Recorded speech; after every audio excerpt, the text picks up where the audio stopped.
Hello, good day to everyone. I hope you are keeping well and in good health. We come to you live from Quezon City, Philippines. Thank you for joining us for the second installment of the Migration Outlook webinar series. Last week, we focused on the topic, May Bukas Pa, the children of OFWs in the time of COVID-19.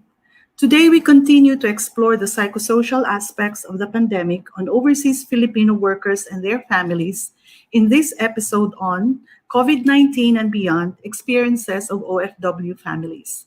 My name is Marla Asis, Executive Director of the Scalabrini Migration Center, and I will be moderating this webinar with Dr. Melissa Garabiles. As I had mentioned the last time, the idea for this webinar series was motivated by wanting to do something about the disruptions brought about by COVID-19. The challenges we acknowledge are overwhelming, and the need to understand what is unfolding and how we can support migrants and their families inspired this webinar series.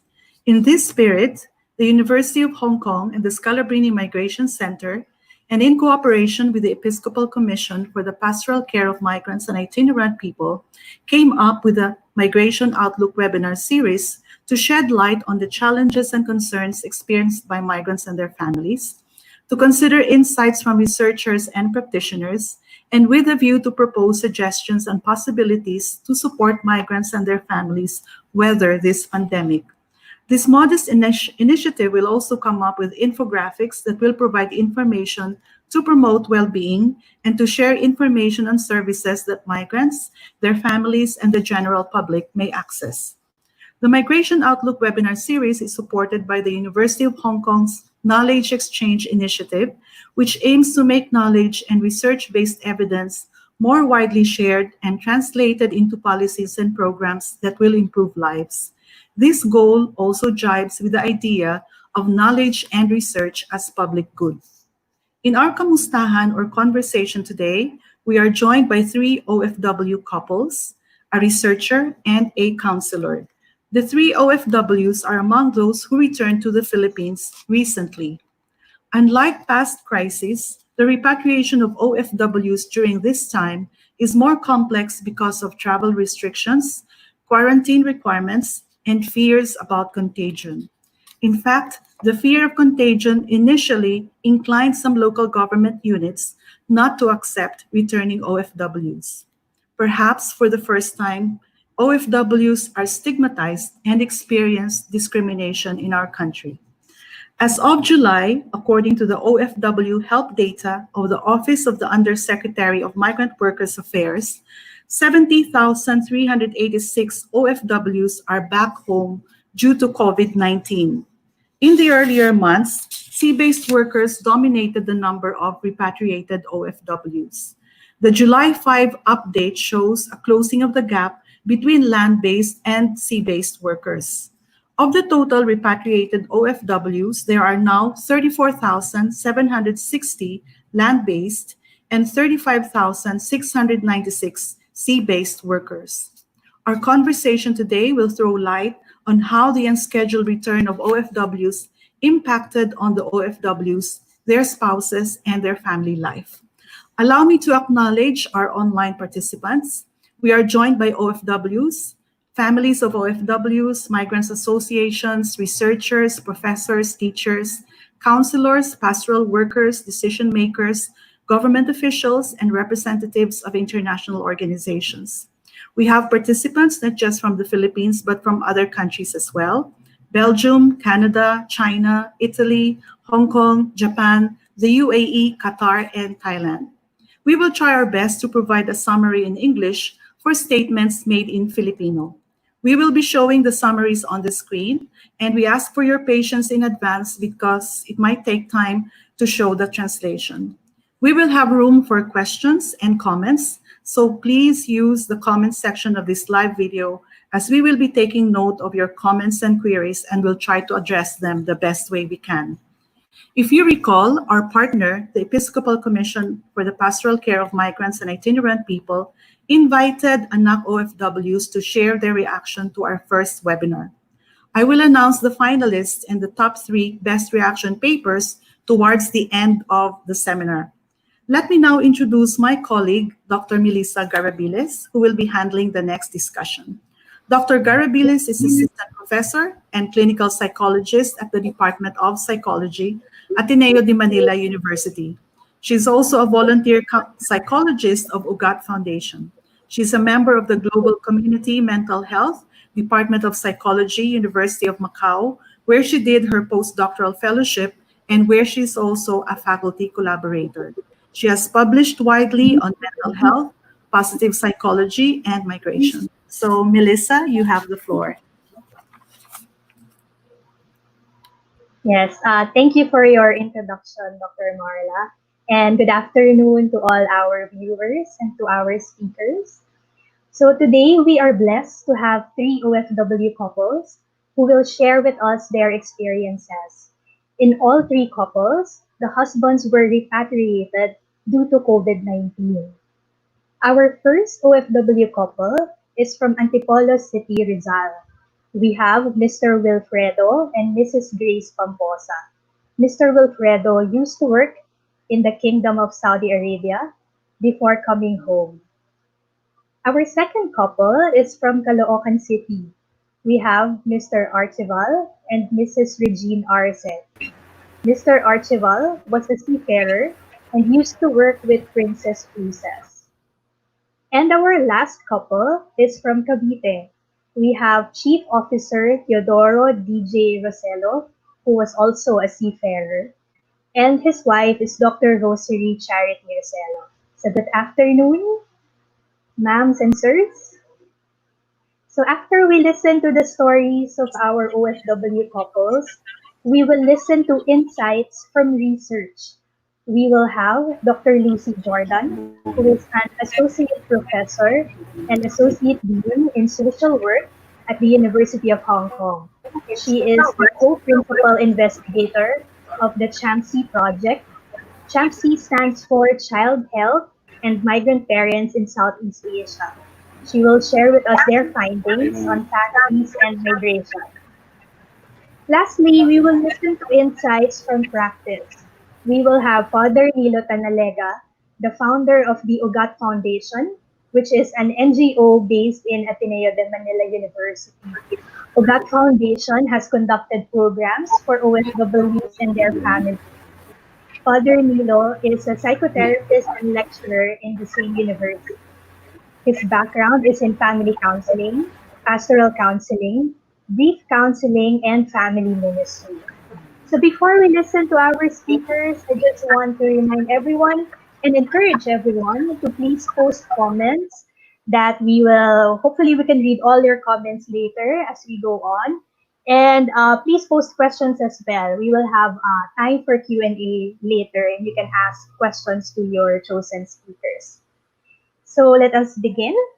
First, let's go back to our OFW couples, starting with Mr. and Mrs. Pamposa, followed by Mr. and Mrs. Arce, and lastly, Mr. and Mrs. Rosello. Okay, so good afternoon, Sir Wilfredo and Ma'am Grace Pamposa. Good afternoon, ma'am. Good afternoon, Yes, ma'am. good afternoon po. Oo. So ma'am, pa-share naman po, tell us about your family. Paki-describe po yung family nyo, where you're from, how long you've been married, ilan po yung kids, etc. po. Ako po si Mrs. Grace Pamposa. Asawa ko po na sa Saudi po siya galing. Dito po kami nakatira sa Antipolo. 3 po yung anak namin. Ang panganay ko ay 22 years old na, lalaki. Tapos ang pangalawa po, babae. 20 years old na po. Tapos yung bunso ko po is 19 years old po. Babae din po. Okay. Lahat po sila ay kolehiyo na po sana sila. 3 po sila nasa kolehiyo na po sana. Kaya lang nung nagkaroon ng problema yung kumpanya ni Papa niya, natigil po yung 2. Tapos isa na lang po yung nagpatuloy sa pag-aaral. Tapos galing po kaming Iloilo, bali 5 years pa lang po kami naninirahan dito sa Antipolo. Okay. So, Mr. Wilfredo is from Saudi, Yes And po, ma'am. then, all kids po, college students. But you Opo. mentioned there's a problem. So, the 2 of 3 will stop po Opo. studying this semester po. So we'll talk about that further later po. Balikan ko po yun mamaya. So to Sir Wilfredo po, pa-share naman po yung experiences of being an OFW. When did you start working abroad? Kailan po nag-umpisa lahat? Your work po, and how your work was before COVID. Bago po magka-COVID, kumusta po yung trabaho ninyo? Ako nga pala po si Wilfredo Pamposa, galing po ng Saudi. Mm-hmm. Nag-umpisa po ako nagtrabaho sa Saudi po noong 2008.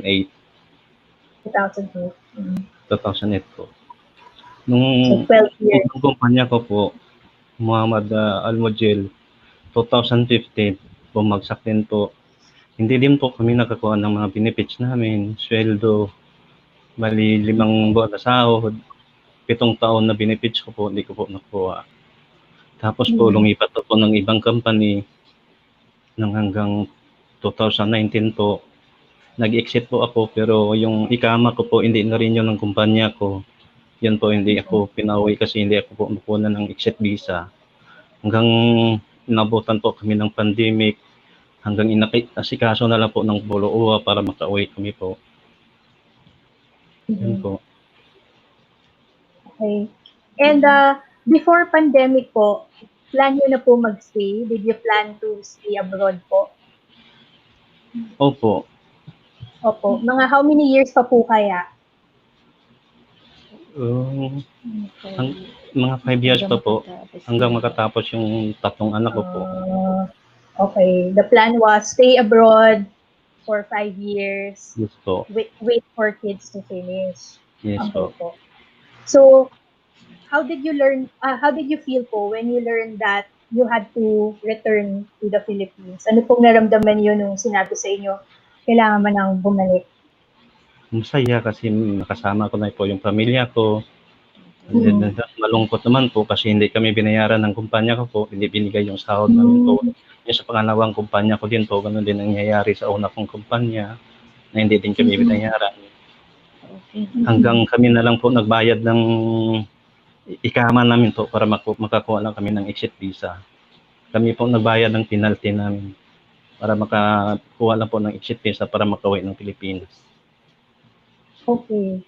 So parang mixed feelings. Happy you'll be with your family, but also sad Sad kasi po, hindi nabayaran. hindi nabayaran po ng kumpanya at saka yung sahod po na hindi binigay. So salary, hindi nabigay.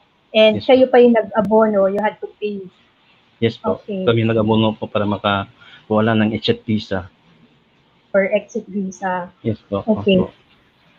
So when you were going home na po, yung pauwi na po kayo, ano po yung mga pumapasok sa isip niyo? Your thoughts when you were going home po?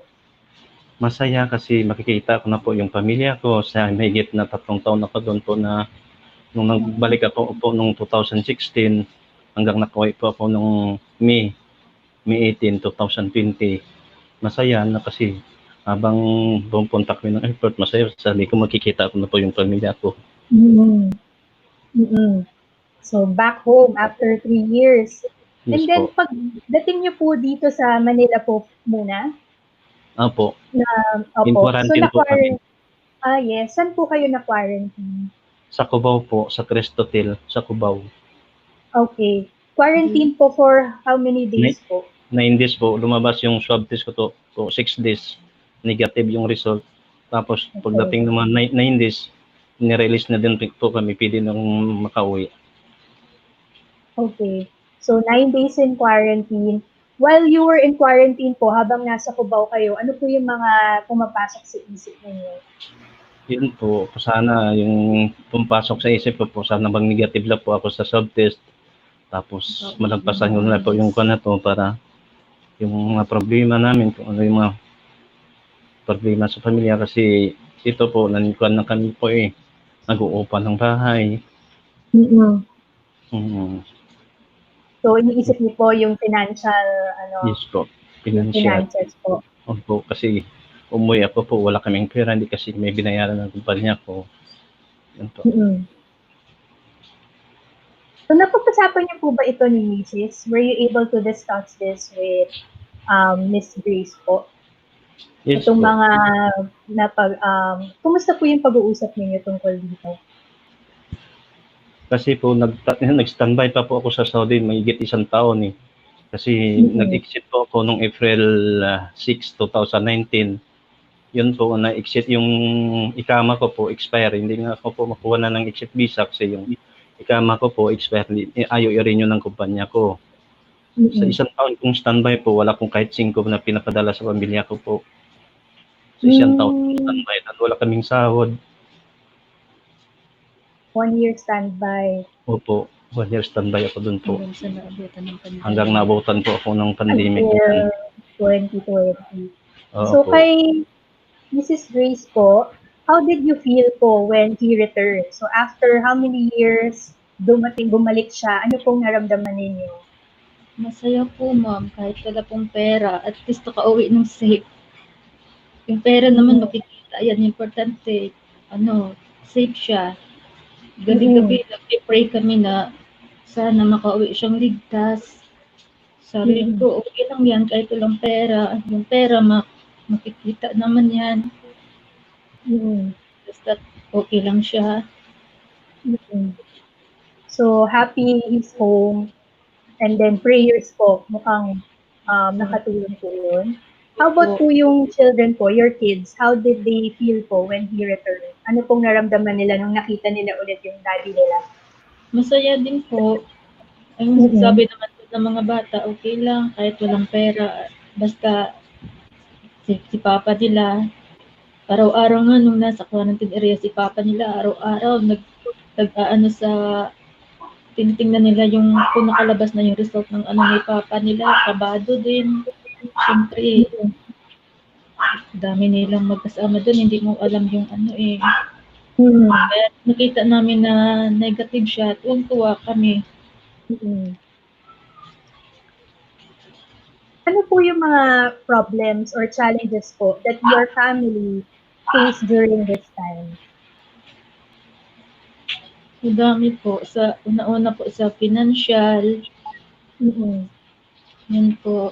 Kasi before po nung pandemic na to, talagang nag-standby siya doon ng 1 year.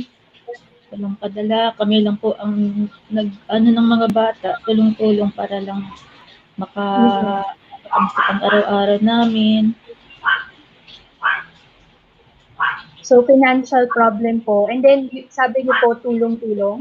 What did your family do po? Paano po kayo nagtulong? Nagtitinda pa kami ng ihaw-ihaw. Oh, ihaw-ihaw. Nag-business. Okay. Opo. Tapos yung isa kong anak, yung bunso po namin na tumigil, po siya, dito lang po sa kapitbahay namin, may tinitingnan siyang bata, grade 3. Tapos binibigyan po siya ng magulang ng bata.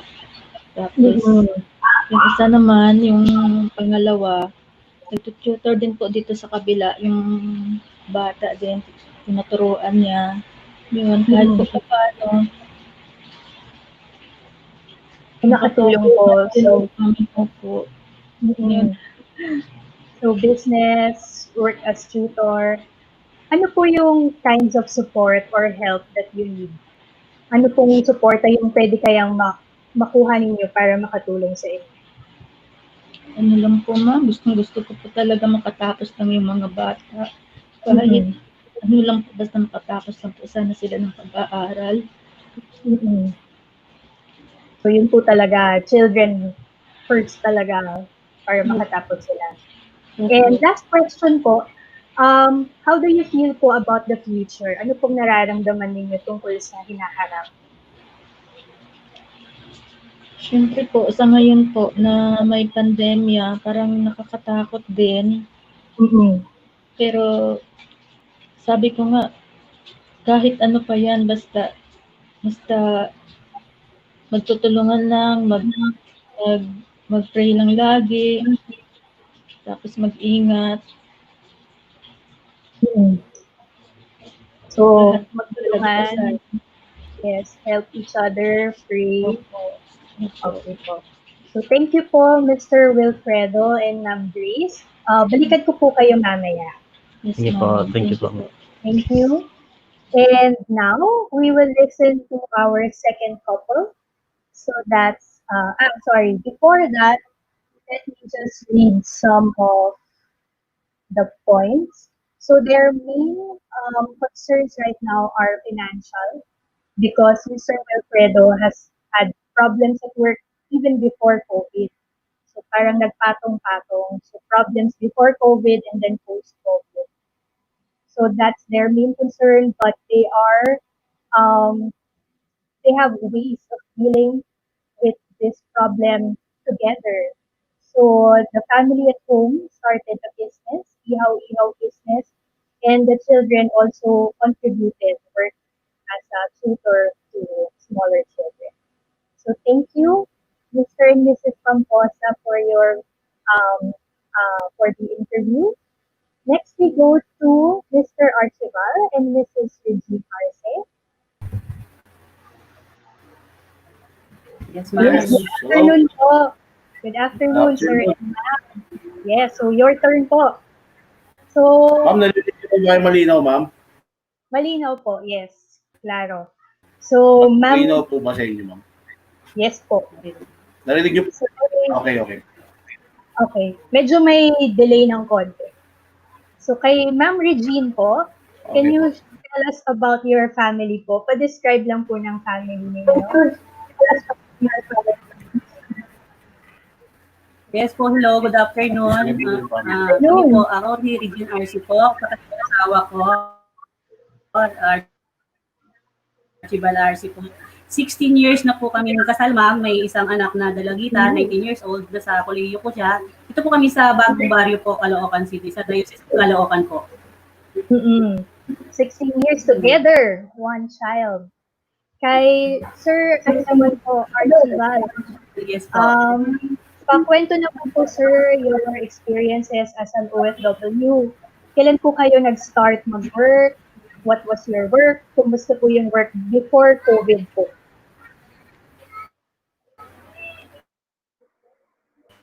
Yes, ma'am. I was started October 2004. So, 15 years na po akong seafarer. I started for lower rank po. Bali sa accommodation department po ako. So, I started for the lower rank po until na-promote po ako as si stateroom steward po. Yung mga naglilinis po ng cruise line po ako. So, ang barko po namin is ng last ship po na nasakyan ko, yung capacity is 2,000 guests and 900 crew po ang capacity po ng last ship na nasakyan ko po. So, malaki yung barko nyo. Okay, Many po ang trabaho. Po. Yes. So, 15 years na seafarer. Ibigay ko lahat ng needs ng family ko, especially yung anak ko. Yes po. So, very okay at work. 15 years, matagal din po So, na seafarer. Yes, ma'am. So, before po mangyari yung COVID, plan nyo po ba magstay abroad? Did you plan to continue working as a seafarer? Yes, ma'am. Opo. Mga how many years pa po sana?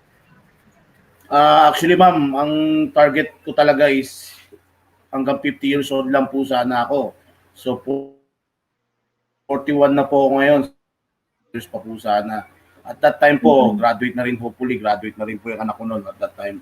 So that, gusto ko kasi spend yung matitirang buhay ko sa wife ko with my daughter kasi kung nag-stay ako ng 25 years sa barko, it's enough na po yun para siguro naman medyo stable na sana ang family ko kasi graduate noon, 50 years old po ako. So nangyari po itong pandemic. Ano po kung hindi ko po alam, no idea po kung kailan makakabalik because they need to produce a vaccine first to be safe yung pagpapasyal ng mga pasahero po. So wala akong assurance kung kailan po kami makakabalik at that time po. So sana the plan was 9 more years and then for good to stay with the family. But right now, we're not Yes, sure. for good po. Mm-mm. So, Mhm. So, nung nalaman niyo pong babalik na kayo, ano pong naramdaman ninyo? actually po, sad kasi galing po ako sa long vacation noon eh. Last December po is October 3, 2019 po. Then I was 5 months vacation. Bumalik po ako is February 16. Then po, 1 month lang akong nakaroon ng passenger kasi po February 16 to March 18 po nag-declare na po ng lockdown, so we disembark po yung guests nung March 18. So 1 month lang po ako nagka-work ng work with the guests. So yung parang full salary lang po. Eh galing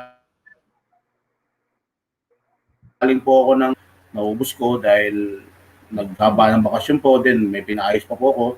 Hindi ko po in-expect na, wala akong nakaka-expect na mangyayari itong pandemya. So hindi ako naging ready, honestly po. So yun nga po, nagkaroon ng pasero, not enough para maging savings, then binayaran kami naman ng company namin, bigyan kami ng kahit pa paanong tulong. So papasalamat pa rin po ako sa company namin. So hindi po handa. So malaking learn po ito para sa akin na yung nangyari sa pamilya sa pandemya. So ulitin po kung makakabalik po ako sa trabaho ko talaga yun. Kasi hindi learn po kung mangyayari po ulit. So, biglaan talaga, no? Kaya hindi nakaplano.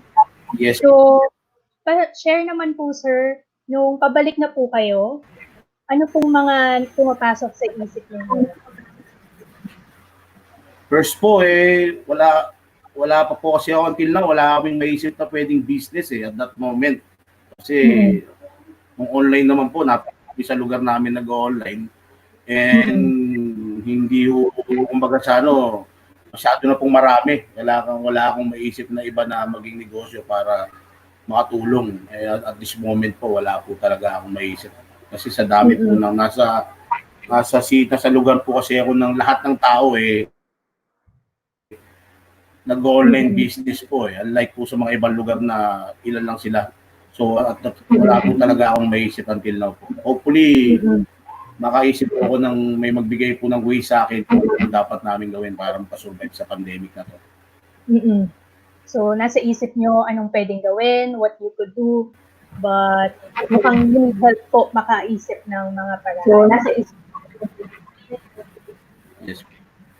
Tapos po, sir, pagdating nyo ng Manila, yes, na quarantine po kayo?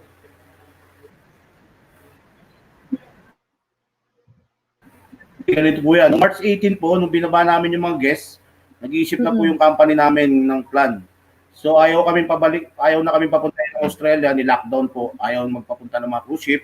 So nag-decide po yung company namin na dalhin na kami sa Manila kasi ang Philippines lang po nag-accept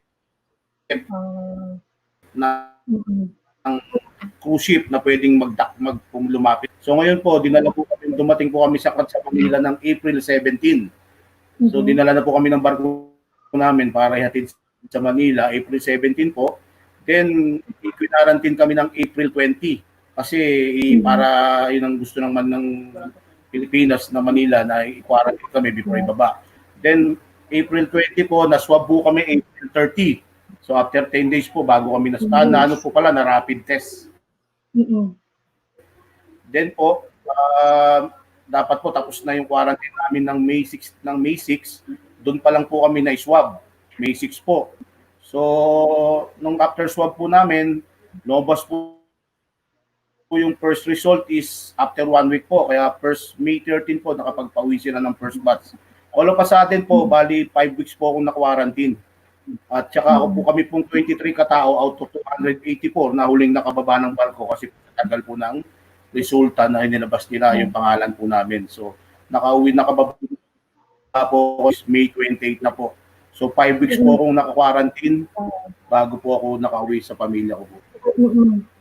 So ano pong naramdaman ninyo nung after 5 weeks of being quarantined, your home with Mrs. Regine?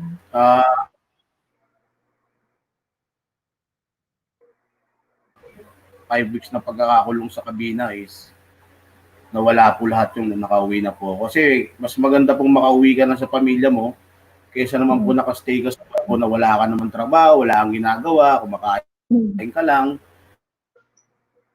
So, mas better po kasi na nasa pamilya ko na lang po, mas masaya po kasama ng pamilya mo. Better with the family.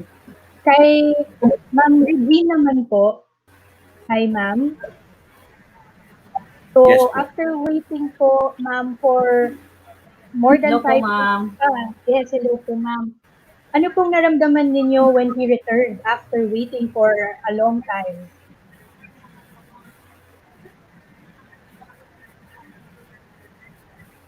Yes, unang-una po, masaya ako kasi nakauwi na siya. Kasi sa 5 weeks pong pagka-quarantine niya, andun po yung pangamba ko rin kasi nalulungkot siya doon. Although may pagkain naman sila.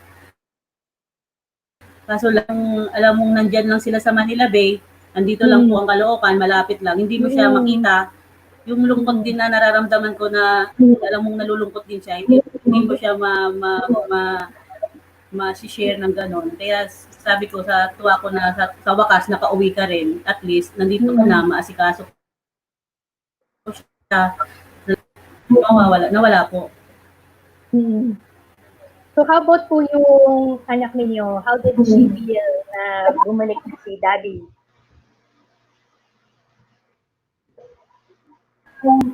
Yung anak namin dalaga po, makapapa po siya, talagang masaya siya na dumating si papa niya. Kaso po ma'am, sa ngayon, nang huminto na siya sa schooling niya, first year college po siya ma'am kasi po, yung aside from online class, siyempre po dahil wala pong trabaho, yung pang tuition fee namin sa private school po kasi siya, i-stop mo muna siya ma'am. Kasi wala pang support. Hindi namin po alam kaya babalik sa trabaho. Yeah. So, problem rin po sa family. Pero masaya naman po kami kasi andito siya.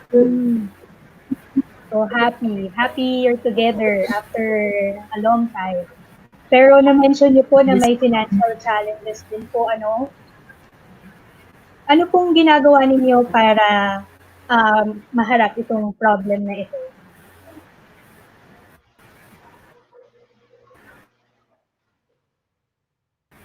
Sa hourly dibluhan po. Busy po ako sa pagre-repack ng mga goods. Ako in charge sa repacking. Yung isip ko po na po-focus doon, yung stress ko po na nangyayari ng pandemyang ito, parang nasi-set aside. Although busy po ako sa kagagawa ng mga binibigay ko ng simbahan namin, andun po yung focus ko lahat. Minsan nga po hindi ko na siya naasikaso dahil yung trabaho ko doon, nandun na po lahat, nakasentro ko sa pag-repack, kasamahan po namin na walang-wala po talaga ma'am. So, nakakatulong yung pag-work ninyo para rin maka-release ng stress po. Tapos po, last question po, how do you feel po about the future? Ano po ang nararamdaman ninyo tungkol sa hinaharap?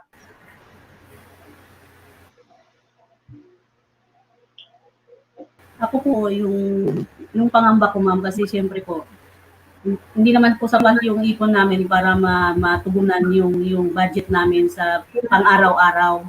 Yan po, siyempre wala po siyang trabaho. Paano po kami makakasurvive kung wala po kaming income na pumapasok po? Siyempre po, everyday gumagastos po tayo, gumagastos kami, kumakain. Although wala po kaming nabayaran tuition fee sa anak namin, ang problema po, ilan po yung pandemyang ito na kung kailan kami makakasurvive sa ganung ano po gastusin pang araw-araw po. So, paano po mag-survive financially everyday? Okay po. So, thank you po, Mr. and Mrs. Arce. Balikan ko po kayo later. Okay.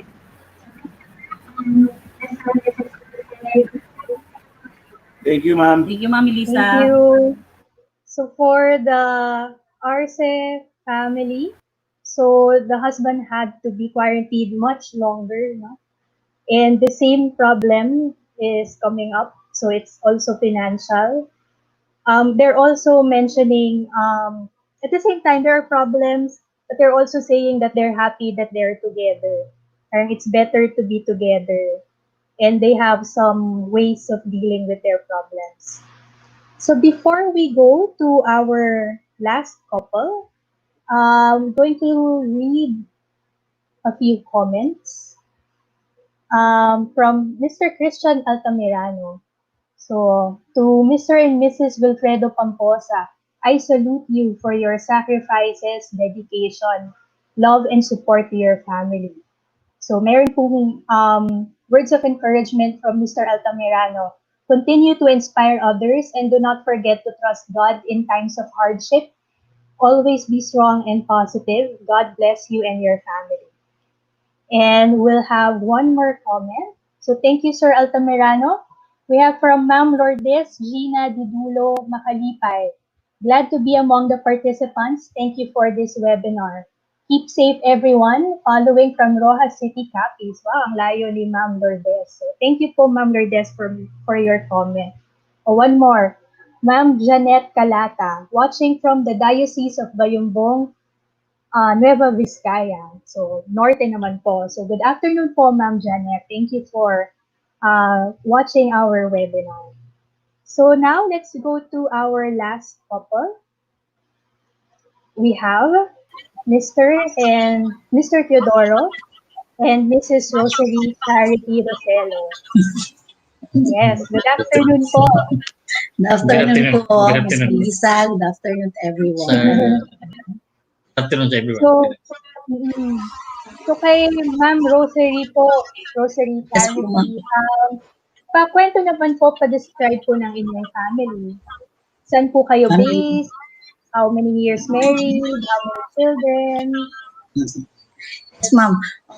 Nandito po kami sa ngayon, nandito kami sa Bacoor, Cavite.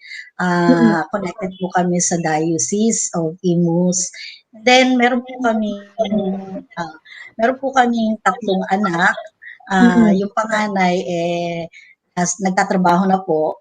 At yung dalawa, nasa college, puro po sila boys. Then, 8 years na po kaming married. At yun, sa ngayon, yung husband ko po ay isang seaman. Seafarer. Si Sir Rosello ay seafarer. So kay Sir, pa-share naman po yung experiences ninyo as working overseas bilang OFW. Kailan po kayo nag-start mag-abroad? Ano po yung work ninyo? And kumusta po yung work ninyo bago po itong pandemic na ito? So, ako po si Mr. Doro Roselio, isa po akong as chief officer sa isang cargo vessel. Nag-start po akong seafarer as October 25, 1989 pa po, medyo matagal na. Nag-start din po ako sa lower rank at sa trainee hanggang sa inabot ko to ngayong posisyon ko na ito. And then, sa mga experience, masaya na mahirap ang pagtatrabaho sa barko dahil unang-una malayo ka sa pamilya. Before early 80s and 90s, communication is mahirap. At hanggang ito lang present, medyo nakakabawi na dahil maganda na ang communication, mas madali na makipag-communicate sa pamilya.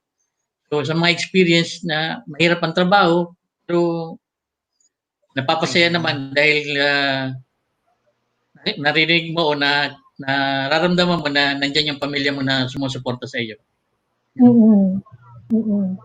So before po mangyari itong COVID, did you plan to stay abroad po?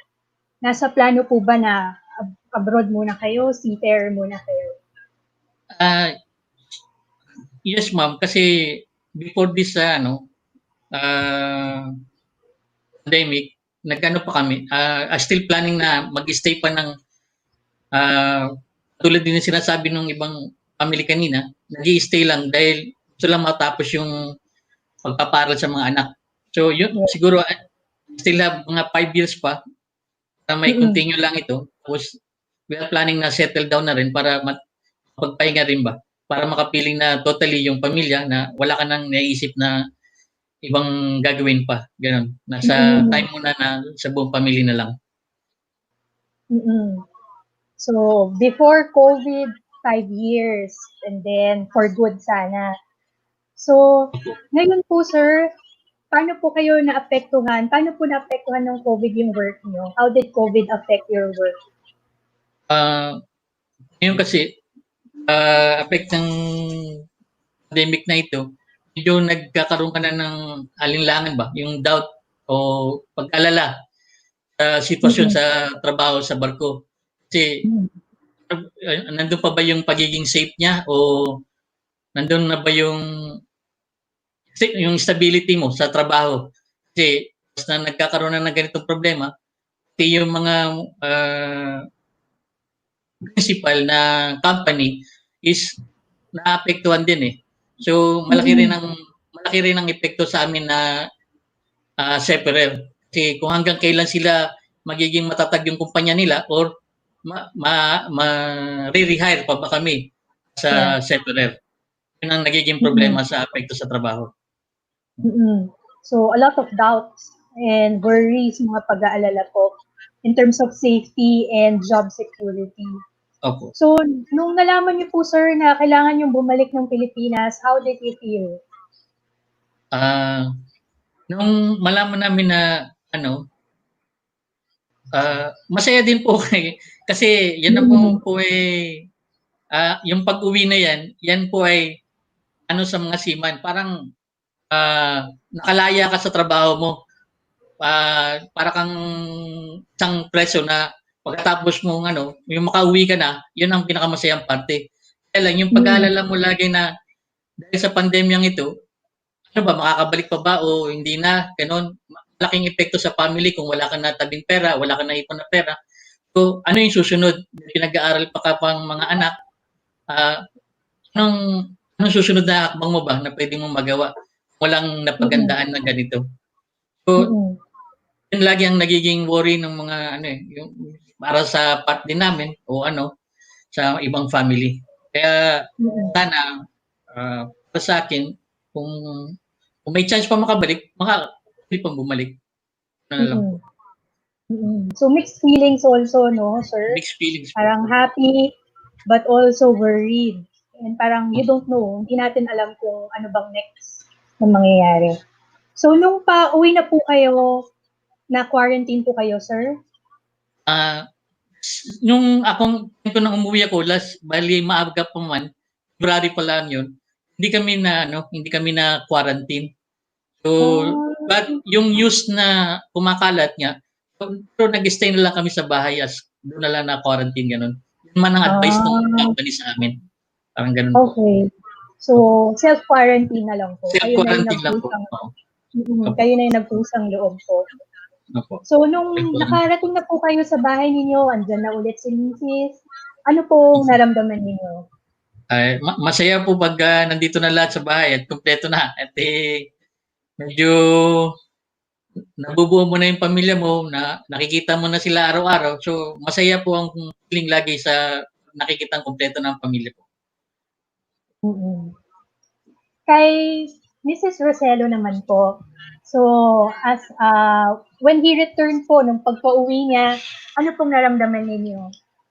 Ay, ma'am, lagi naman po yan pagka every time na uuwi siya, talagang masaya, excited, yung lahat na nandoon, nag-iisip ka na kung ano yung gagawin nyo, ano yung priority nyo, lahat, isipin mo na, tapos yung mga anak, excited din, magtatanong, every time na umuwi kasi siya, sa paghatid at sa pagsundo, lagi kaming kumpleto, laging ganon. Kailangan, tsaka yung mga anak, parang, hindi mo makikitang, talagang inaantay nila yung babalik ng tatay nila. So, very excited. Complete ulit. Ano naman po yung mga challenges po na naranasan ng buong pamilya ngayong panahon ng pandemic? Challenges, problems? Yes, ma'am. Opo. Challenges, unang-una yung siyempre pagka ganitong pandemic, maraming bawal lumabas, bawal ano, yung kaba, yung kasi sabi nga natin, yung virus hindi natin nakikita. So, mahirap magtiwala sa paglabas-labas, lalo pat yung husband ko ang lumalabas kasama nung anak ko. So, lumalabas sila, nandun na gusto ko malaman ko nasaan na sila. Kasi siyempre nakakakaba o baka yung safety lagi kailangan o ano yung mask nyo, yung ultimo pati yung gloves, sinasabi ko na dapat sana may gloves kayo, mga ganon. Yun ang ano, tapos ah, nag-iisip ka ng ano talaga, tsaka yung lahat medyo naiinip, yung isa pa kasi nga syempre dahil excited ka na nakasama mo yung aming tatay, ang ama ng aming tahanan, iniisip na namin iniisip na namin yung dapat namin gawin, and then nung nagkaroon ng pandemic, lahat nandun kayo sa bahay, yun lang. Parang nawala lahat ng plano. Cancel lahat ng plano. Cancel lahat ng plano. Yun po, ma'am. So, marami pong mga problems. Ano po yung mga nagawa ng family ninyo to handle po, to deal with these problems? With regards to yung handle, ang nakakatuwa lang kasi dahil siyempre, lagi kayo magkasama sa bahay at kayo magkikita. Ginagawa niyong makabuluhan yung time. In-ensure namin na meron kaming magagawa. Tapos yung mga bata, yung tulong-tulong kayo, yung sa lahat sila, tapos ginagawa mong masaya, yung time, kasi para hindi mainip.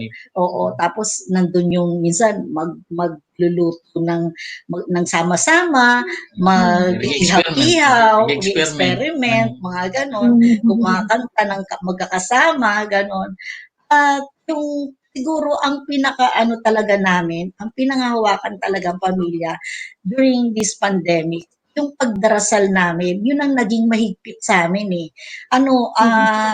Naiintindihan, nakakatuwa kasi yung with our 3 boys na anak, na naiintindihan nila. Naging mahigpit yung aming pagdadasal every night na talagang puspusan, na sabi namin kailangan during this time na hindi natin alam yung mangyayari sa susunod, kung ano yung na hinihintay or ano, kailangan nating kumapit talaga sa Diyos. Bukod kung siguro kung dati meron tayong trust, may tiwala tayo sa Panginoon, mas ngayon na dapat tayong kumapit kasi merong problema na hindi natin nakikita. So, mas pa. So, prayers po, and then you cook together, sing together. So, Lahat ng house chore sa bahay. Pinaprogram. Ganun. Yes, ma'am. Pati paglilinis sa labas, paglinis ng sasakyan, paglinis ng gray.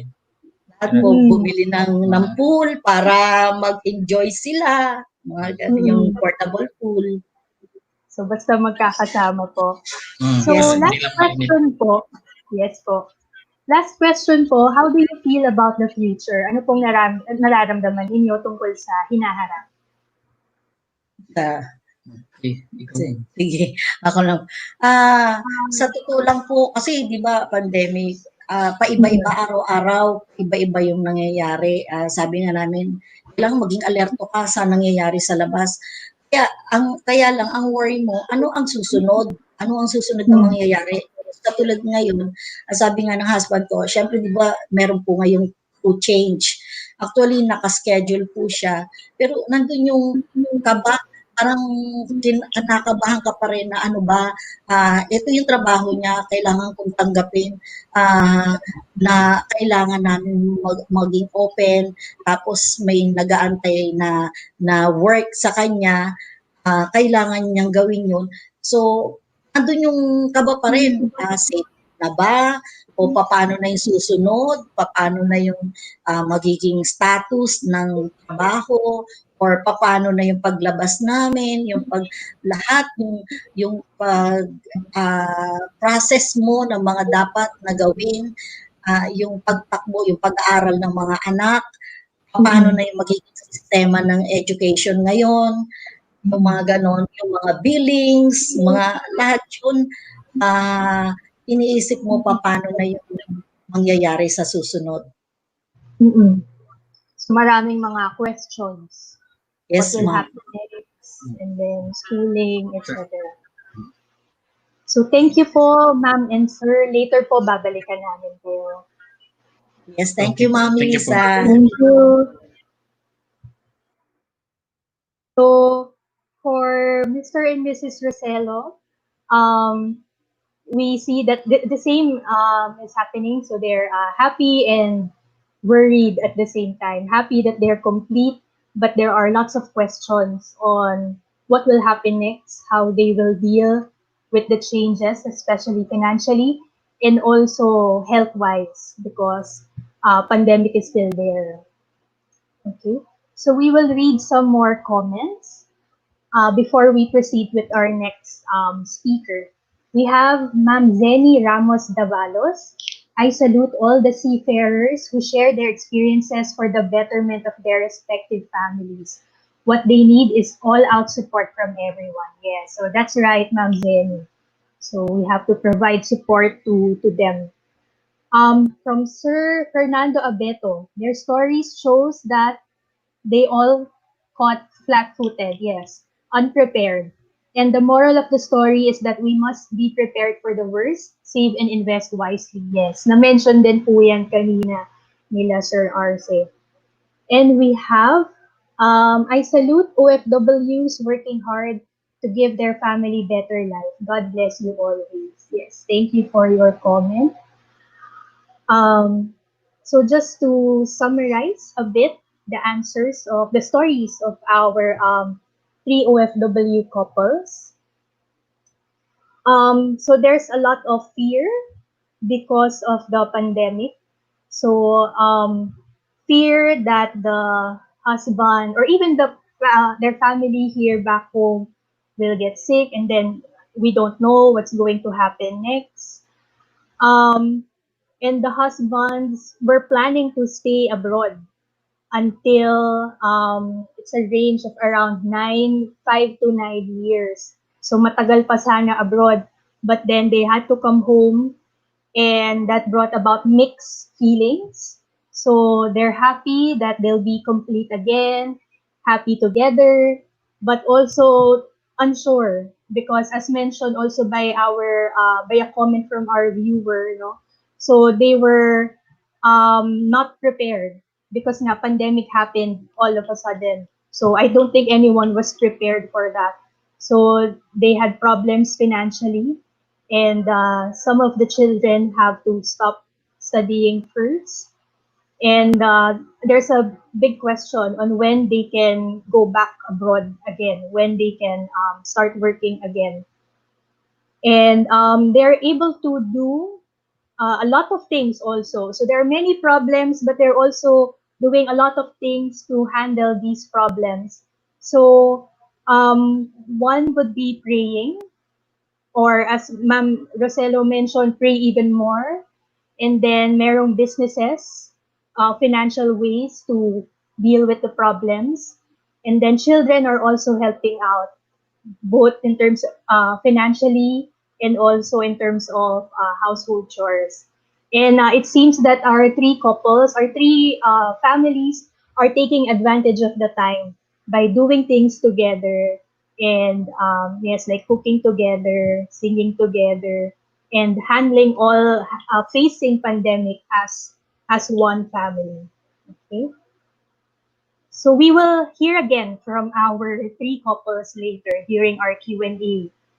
So, but now let's go to research. Let us listen to insights from research, care of our expert, Dr. Lucy Jordan.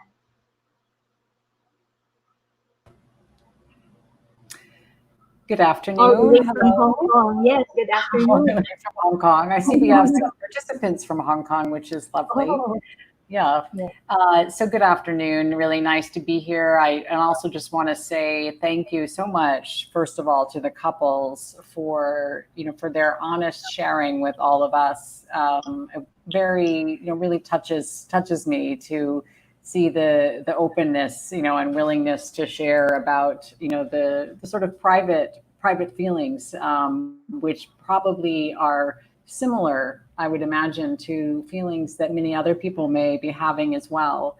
And I think, that one of the things that often is so valuable about something like this is that sense of connection, with between others facing similar types of challenges, and hearing how people are coping, and also hearing that we're not alone in having an experience that we're having. Excellent. I'm just going to spend a few moments to just say a few things about research that are kind of related to what we're speaking about today. And then we will make more material available after the webinar for anyone who is interested in finding out much more about all of the details about the research. As mentioned in the introduction, I'm one of the leaders on a project, yes, the Children's Health and Migrant Parents in Southeast Asia. And this first slide here is just to give a bit of the project background, just to let people understand that we are looking at, in this particular webinar today, some insights from a part of the study that is in Philippines, and even more particular, the part of the study that is here in the Laguna area. And you'll see a bit more about that in one moment. So in this project, what we have done, working closely with Marla Assis at SMC and others in the local areas in Laguna and Bulacan, is to talk with families in a detailed way, collecting survey information from households that had parents of children in 2 age groups that were living away overseas. And then we also have sought households where there was no migration, so that we could try to understand similarities and differences between them. And you can see that we've spoken with them at 2 different times. So the first time was back in 2008. And then the more recent time was in 2016, 2017. So obviously that's before the pandemic, but up until fairly recent times. And you can see that we've had some similar composition of kind of people having long-term experiences of migration, similar to the stories we heard today. I was really touched by the similarity between the stories I've heard from the 3 couples here and some of the stories we have in our study. If Dax could turn to the next slide, that would be excellent. So I mentioned that I'm sharing a bit more about the stories from Laguna. And this is because in Laguna, we actually, in addition to doing a detailed survey, we actually spent time talking more on an in-depth way with members in a smaller number of the households. So you can see here that this is based on 81 different pairs of interviews, where we have some people who were living, had one or both of the parents working overseas, which, as I mentioned, is the main focus of our study. But by the time that we went home, there also were changes, in the households. Some households was the same situation, similar to our stories today, where the father was the migrant the whole time. Other households, it was the mother. Some it was both, right?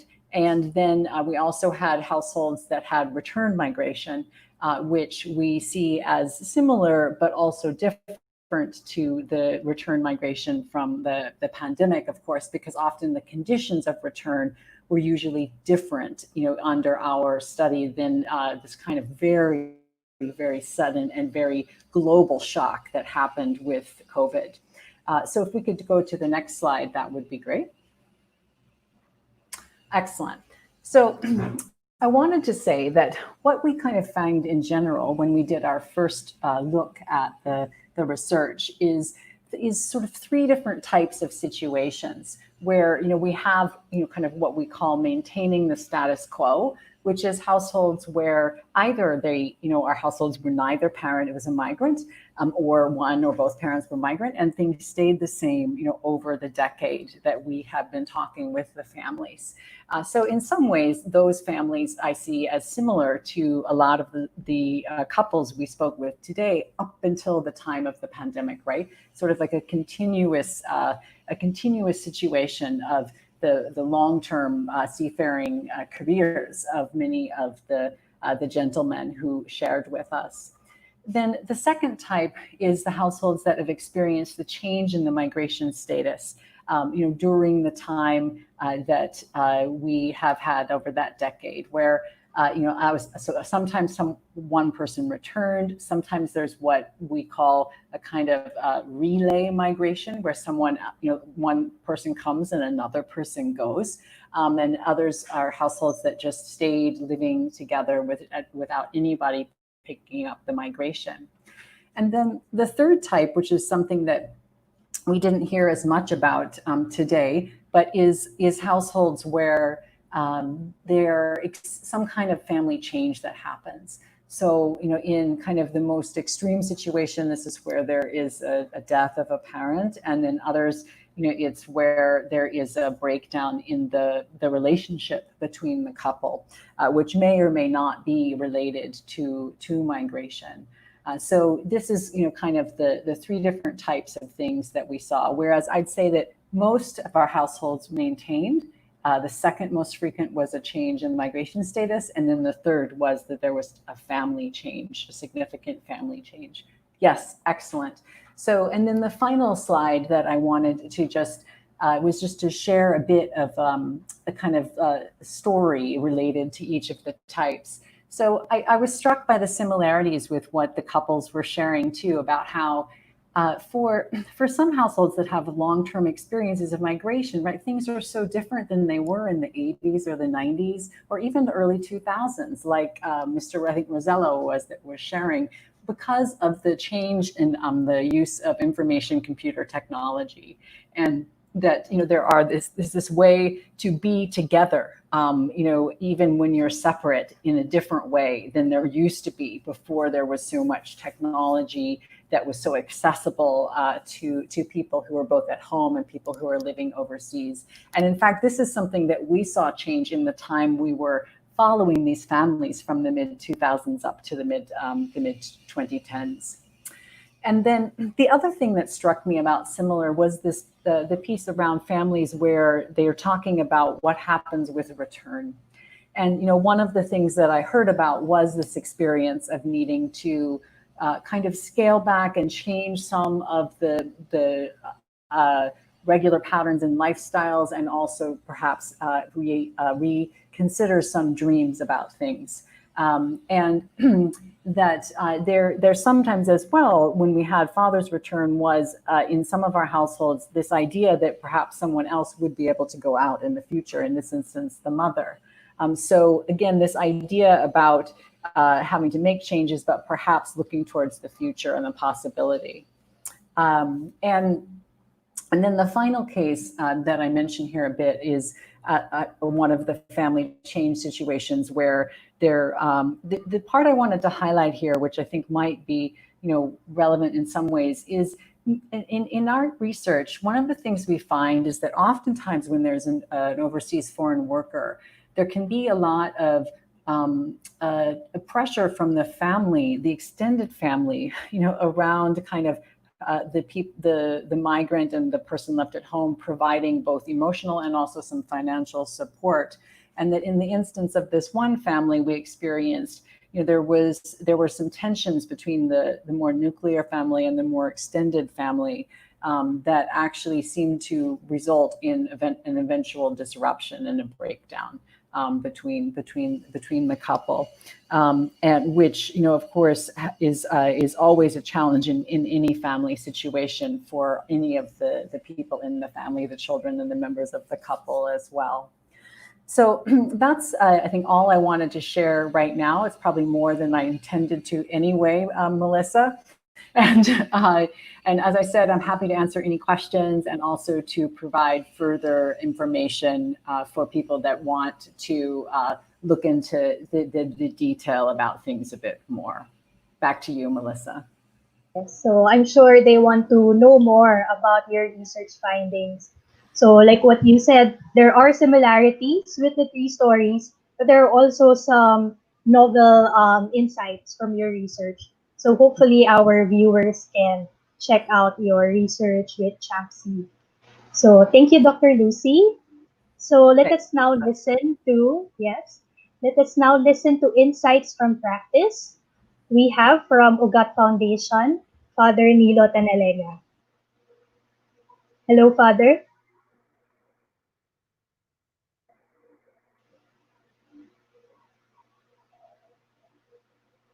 So we'll know about experiences in counseling. Yes, Father. So pa-share Good po, afternoon, Father. everyone. Yes. Pa-share po, Father, your experiences in working with OFWs and their families for so many decades now. Mm-hmm. Well, I could resonate with the shares in terms of the positives that are there. I think I have some slides that are okay.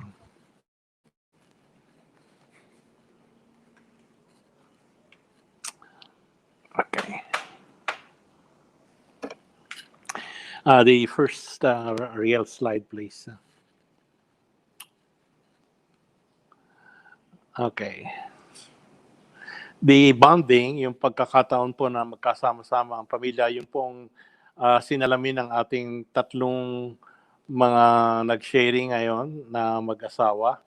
At napakalaking bagay yun sapagkat napakahalaga ang support system sa pagbabalik ng sino mang nasa abroad. Ang iba pang mga positibo na nating nakikita dito, pagbalik nila, yung mga tungkulin na gawaing bahay o pampamilya na pagkahati na ng mas mabuti. Kasi ang nangyayari pag nag-abroad ang isa, naging temporary single parent yung naiwan. Pati din naman yung nasa abroad.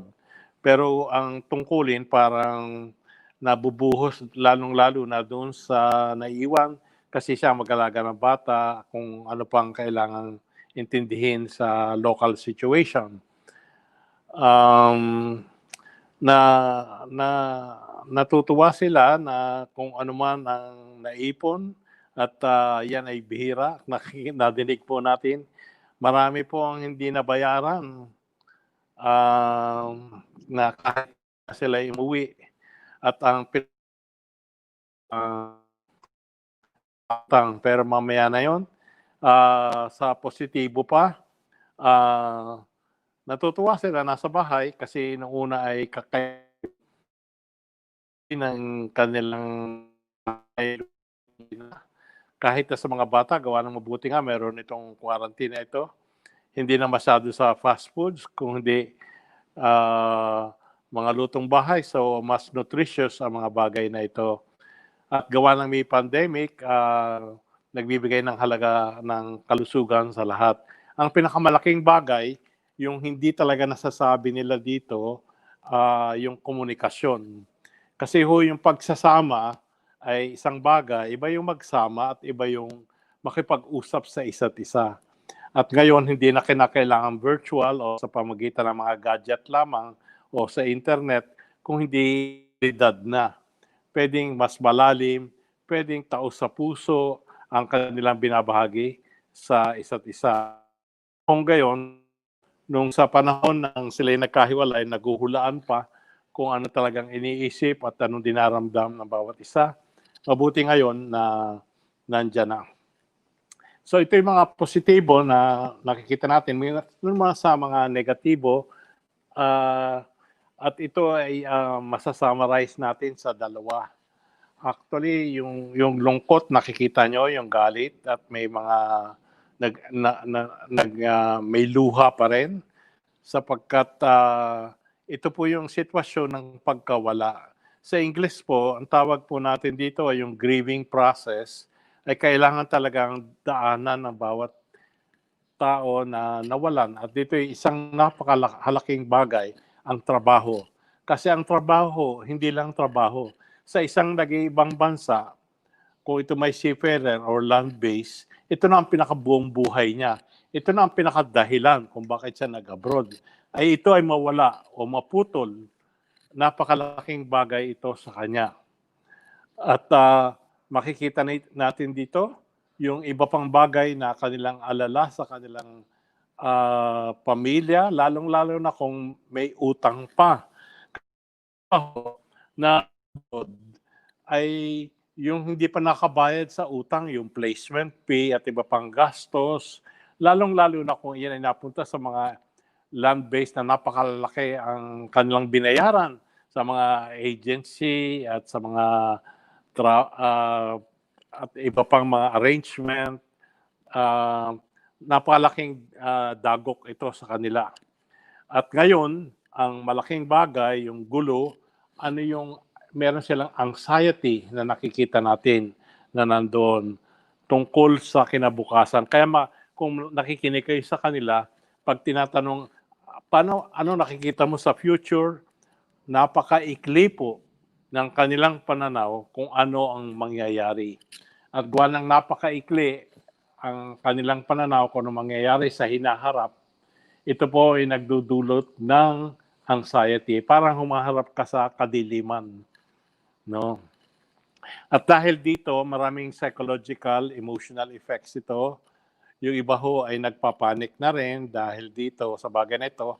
At kailangang bigyan ng lunas, bigyan ng agarang solusyon ito. Sapagkat pag yan hong anxiety yan at panic ay lumaki ng lumaki, nakaka-apekto na rin to ng pangangatawan.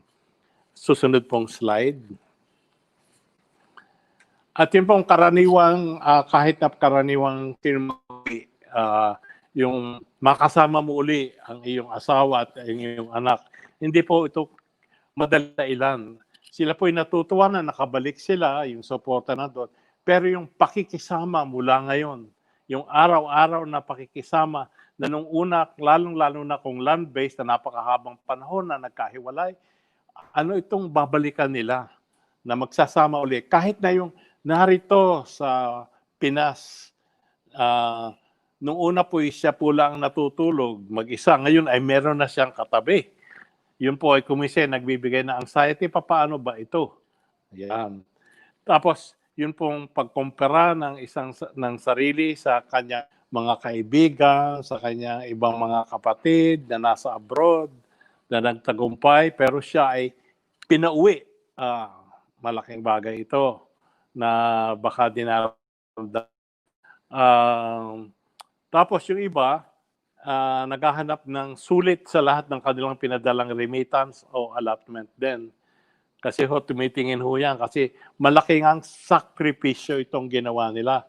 Ang gusto nilang makita, pag sila umuwi, saan naman ginastos itong mga bagay na ito. No?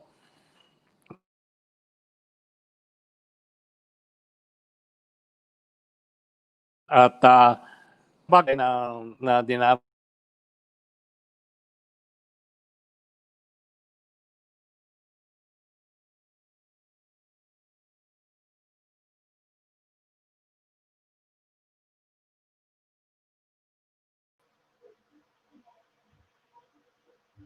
Yes, so we have just some technical difficulties.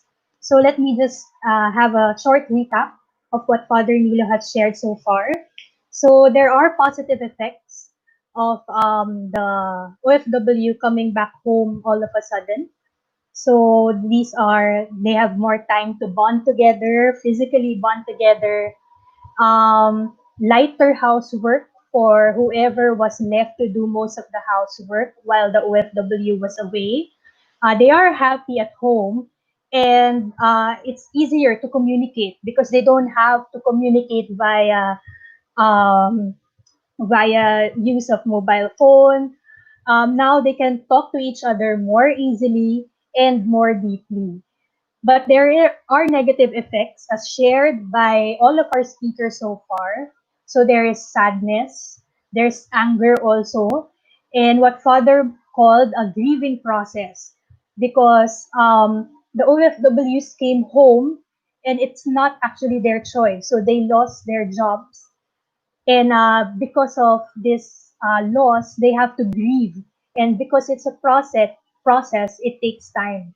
So before, when they were OFWs, that was sort of their identity. That's their life. What Father Nilo said was it's their reason for going abroad. It's their reason for leaving their families for long periods of time. And then all of a sudden, they will lose their job. There are also those who had to borrow money in order to go abroad. And because of they had to be repatriated abruptly, they have now to figure out how to pay off these debts.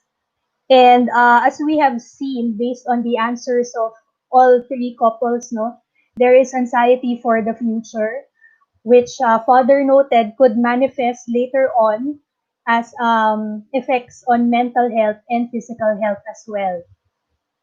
And Father also highlighted that coming back home also means dealing with each other again. So they were not together for long periods of time, and now they have to see each other the entire day because of the quarantine. So there are questions like how do they get along now? What now? Now that there's a new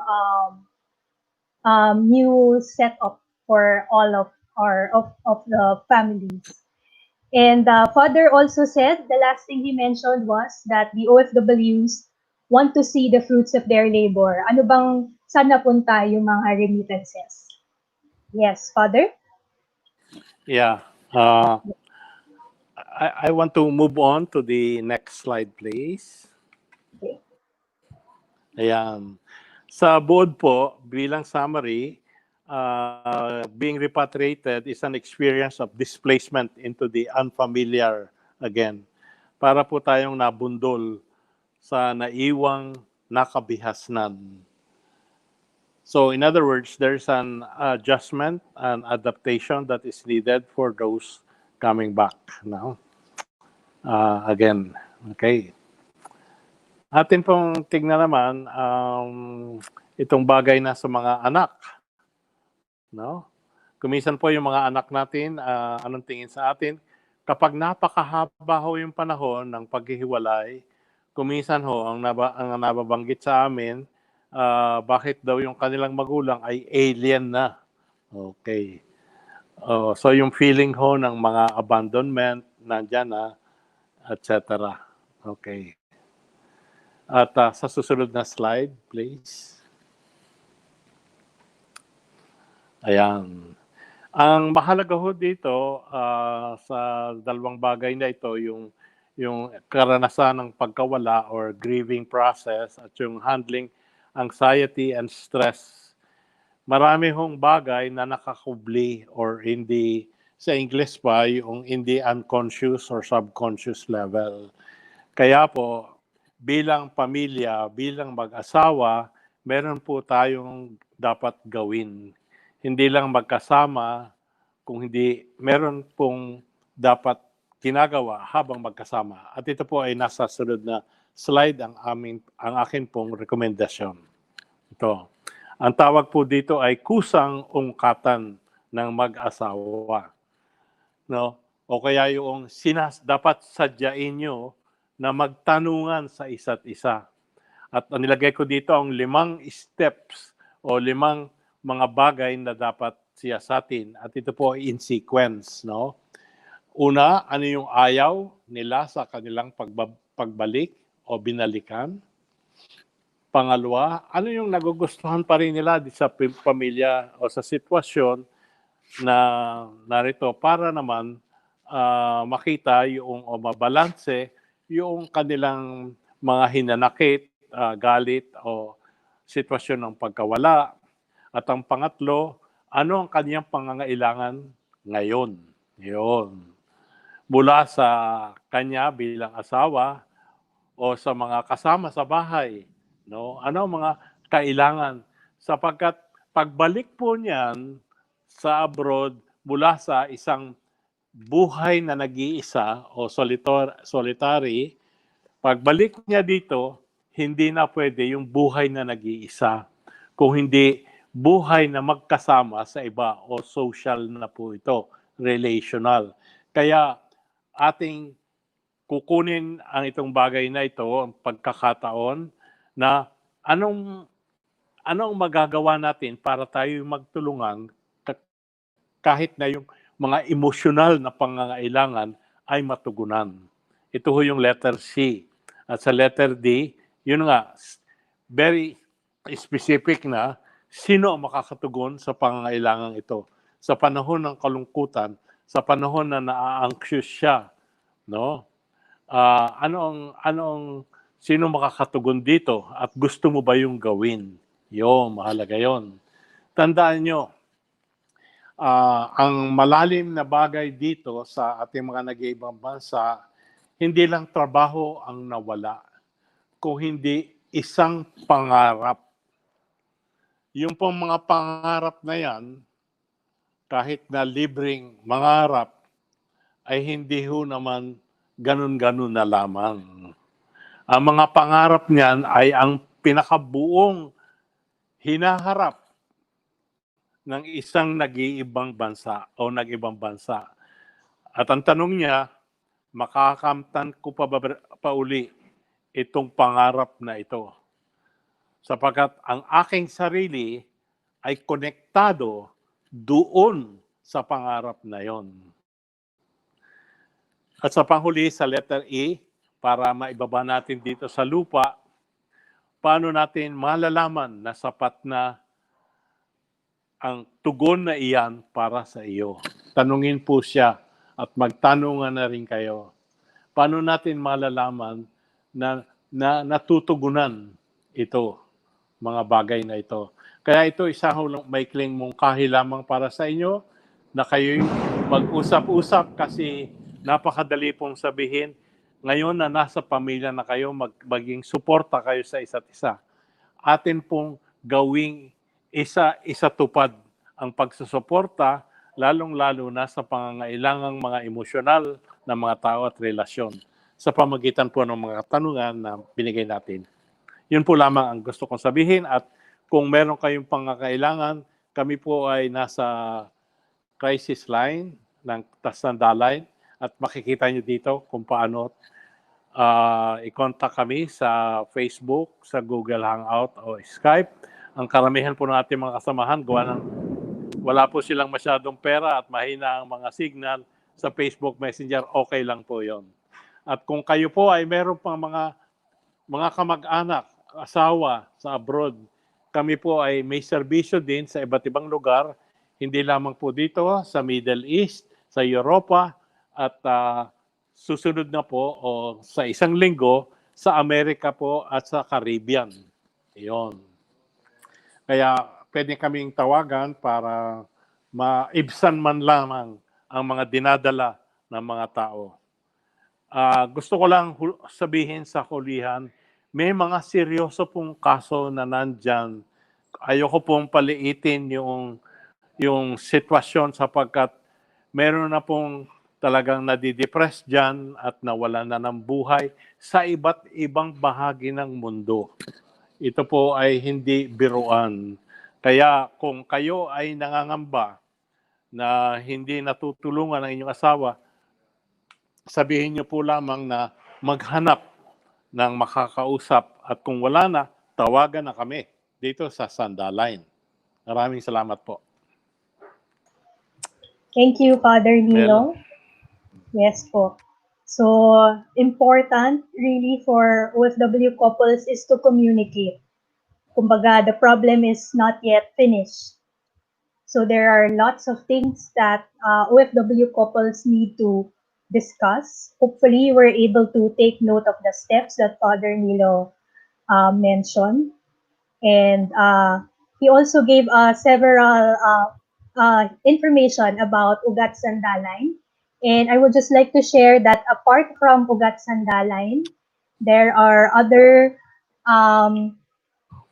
online services that can be accessed. So that's Ugat Sandalan, and then there's also NCMH and a list of other online services, although some are not for free. That's in a Facebook of PAP. Okay. So thank you so much, Father Nilo. So it's time to look at questions from our viewers. We are receiving lots of really good insights, questions from our viewers, and we will read a few of them, and then the speakers can answer. First, if the recovery from the pandemic will take some time and incomes from abroad will dry up, how will you and your family face the future? You can have one couple to answer. Maybe do we have volunteers from our three couples? Meron po bang gustong sumagot? Or ako na mag-volunteer? Ayan, so Mr. and Mrs. Roselo po.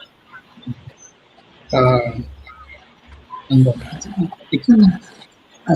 Sige, yun nga yung ano magiging future. How will you and your family face the future po? Kahit na mahirap nga po talaga financially, ano po kaya yung mga naiisip ng Roselo family? Oo. Bali sa amin po, napag-usapan, lagi naman po namin napag-uusapan. Actually, before the pandemic pa, nag-uusap na kami yung kung ano yung mga sustainable, yung mga possibility na dapat namin pwedeng gawin. Tapos, lalo na po nung nangyari yung pandemic, tinignan na po namin, at katulad yung nasabi ko kanina, meron kami mga plans. Tapos, including yung mga anak namin, nag-iisip na rin po ng mga pwede na nilang maitulong na pwede mapagkakakitaan, katulad ngayon, yung possible na kakayanin namin. Marami, sa mga anak po kasi namin, katulad ngayon, sila po, yung tatlo pong anak namin, nag-uusap po sila na meron silang gustong mga business na kaya nilang, small businesses kaya nilang gawin. Okay. Opo. Tapos, ang preparation na lang namin ngayon is to, kung makabalik, meron po kaming savings.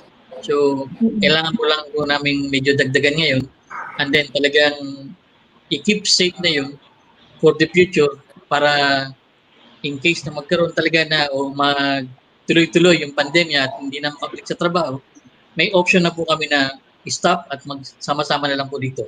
So, yun po ang nagiging nakikita naming option is to wala mo nang ibang gagastusin ngayon, no extra purchase, walang bibilin o ano, maliban lang doon sa necessity items, and then keeps saving, and then doon lang talaga.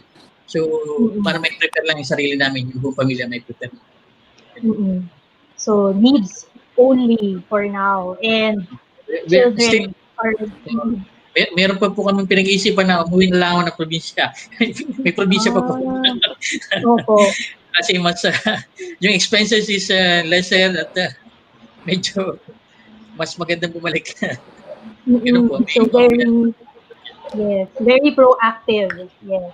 Hopefully, other OFW couples who are watching got the tips that you just shared. We have more questions. What are from Ma'am Lady May Zidro? What are topics or issues that need to be discussed with the children of OFWs so the school can address their needs?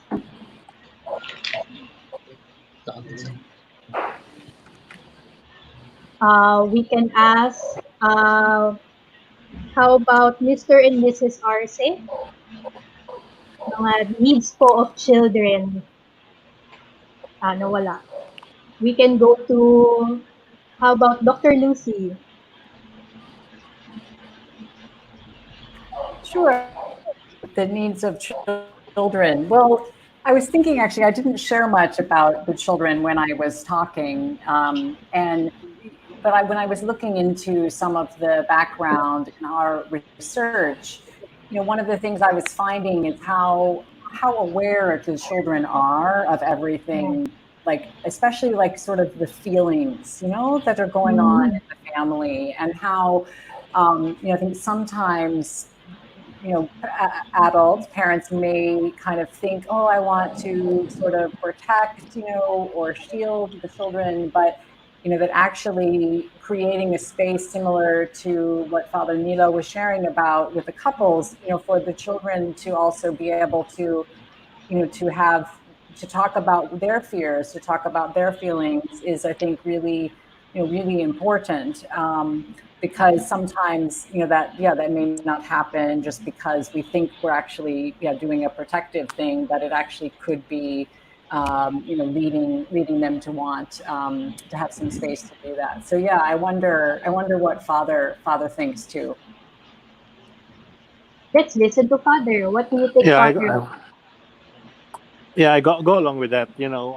Family is relations together, and this includes all the small children.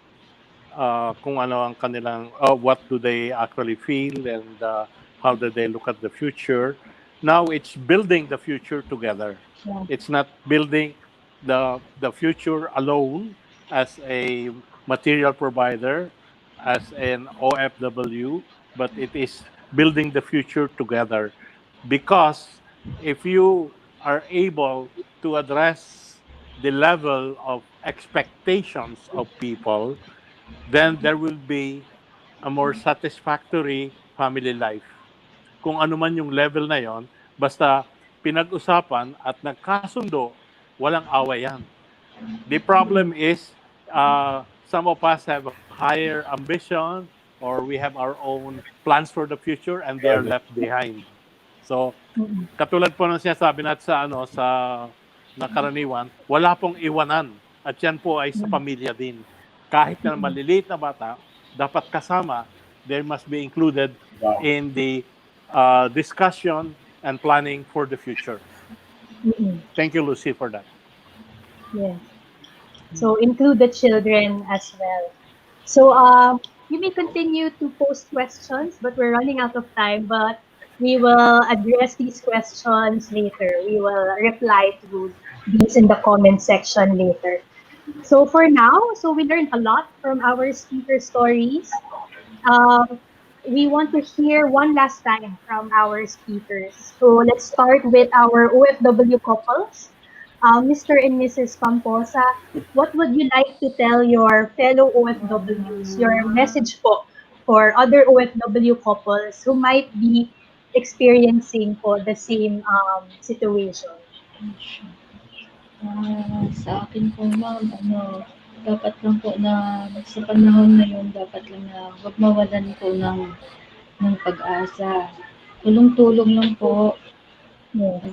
Magtulungan po.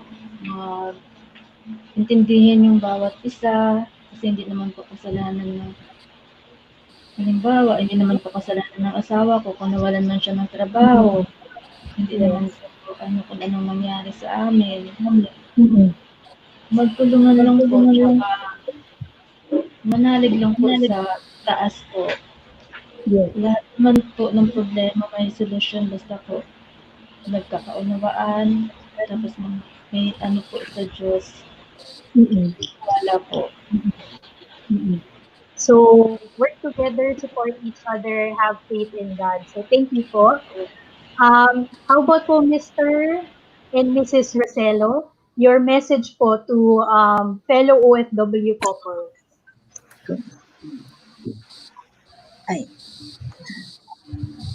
Para sa amin po, siguro yung maging open, yung open ng communication, yung magkakaintindihan, dapat ang mag-asawa, lalo na sa panahon ngayon ng pandemic, na dapat ready na mag-adjust at magkaintindihan ang bawat isa sa family.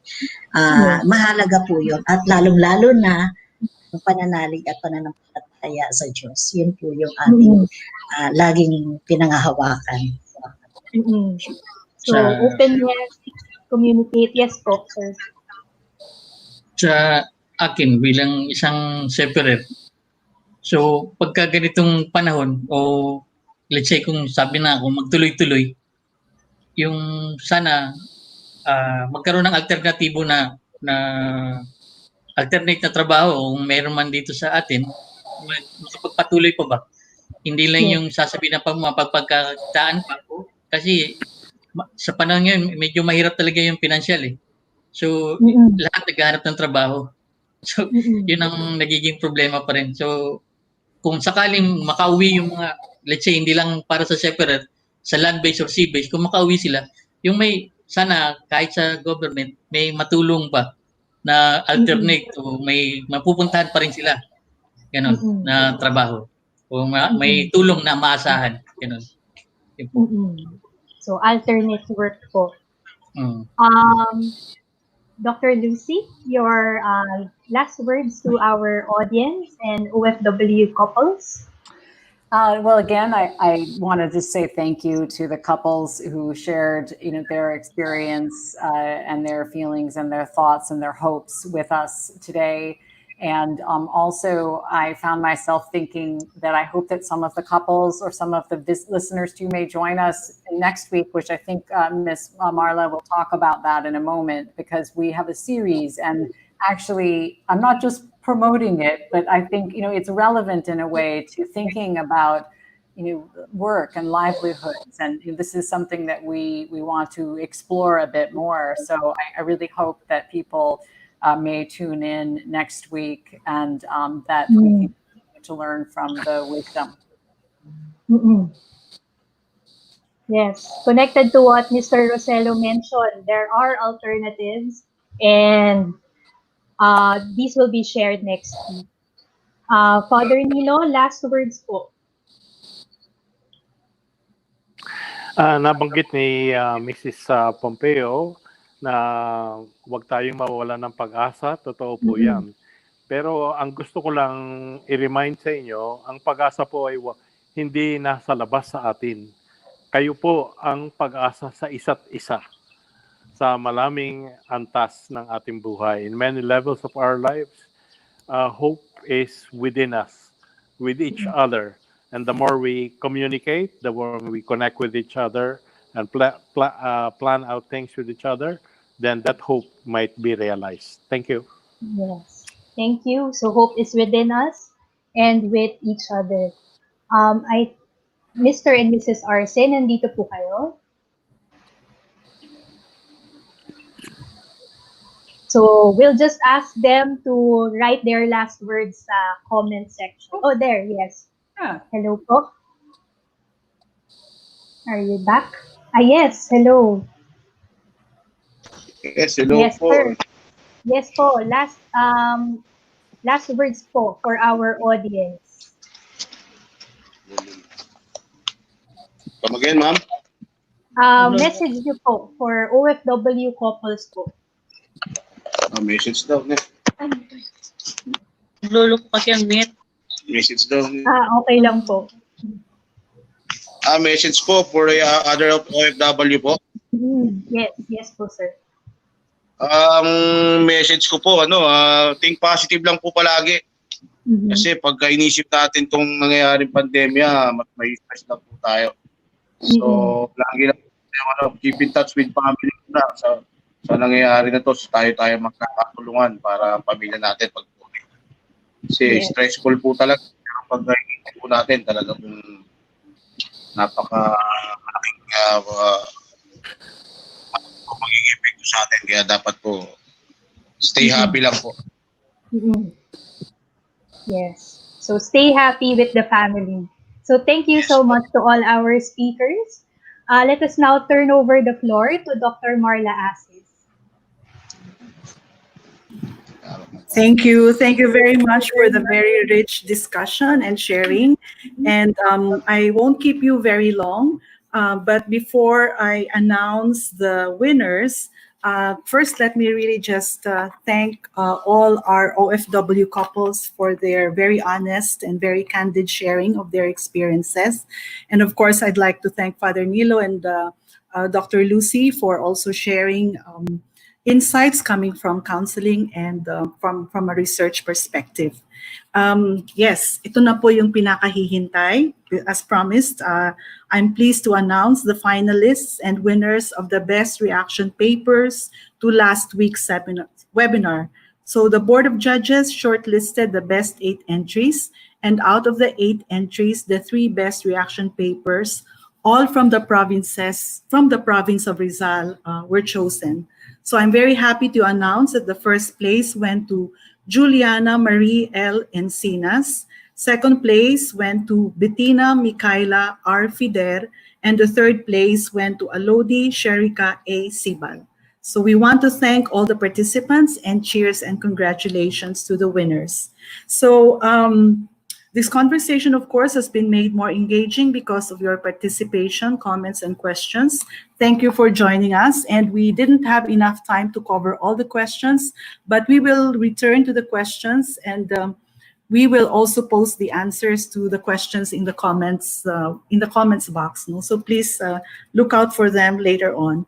I'd also like to remind our participants that your feedback is important to us. So please kindly complete the feedback form. The link will be posted in the comments section as well.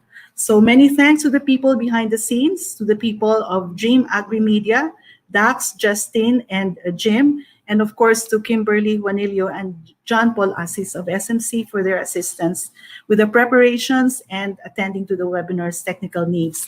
As mentioned by Lucy, the next 2 webinars will be about what happens after repatriation.